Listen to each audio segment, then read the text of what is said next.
இளைஞன் மனம் உடைந்தான். தந்தையின் கோபமும் ஊராரின் சிரிப்பும் தன் உதவியின்மையும் அவனை மதிப்பற்றவனாக உணரச் செய்தன. மனம் நொந்து ஆற்றங்கரைக்கு சென்றான். நான் எதற்கும் உதவாதவன். எப்போதும் நானொரு தோத்தாங்கோலிதான். என்னால் ஒரு பயனும் இல்லை என நினைத்து ஆற்றில் குதிக்க முயலும்போது ஒரு இளம் சீடர் அவனை காப்பாற்றினார். ஏன் என்னை காப்பாற்றினீர்? என் வாழ்க்கை பயனற்றது. என்னால் எதையும் சரிவர செய்ய முடியாது என்று கோபமாக கேட்டான். சீடர் அமைதியாக, வாழ்க்கை என்பது ஒரு பொக்கிஷம். ஒரே ஒரு முறை கிடைக்கும். உயிரோடு இருந்தால் நீ தோல்வியை வென்று வெற்றி பெறலாம். ஆனால் விட்டுவிட்டால் உன் திறமையை நீயே அறிய முடியாது. எனக்கு கூச்ச சுபாவம் அதிகம், தன்னம்பிக்கை குறைவு. என் அப்பா என்னை வெறுக்கிறார். படிப்பு இல்லை.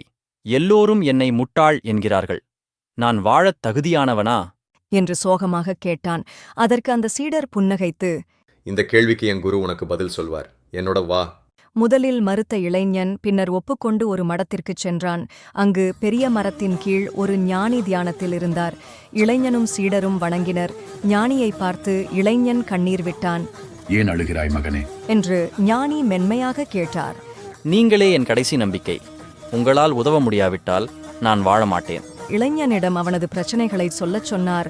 அவனும் நடந்த எல்லாவற்றையும் சொன்னான். அதைக் கேட்ட பின், உனக்கு ஒரு தீர்வு இருக்கிறது. 3 நாட்களுக்கு நான் சொல்லும் வேலைகளைச் செய். 3வது நாளின் முடிவில் உன் வாழ்க்கை மாறும். இளைஞனும் ஒப்புக்கொண்டான். முழு வீடியோவை பார்க்க ஹேண்டிலுக்கு கீழே உள்ள லிங்கை கிளிக் செய்யவும்.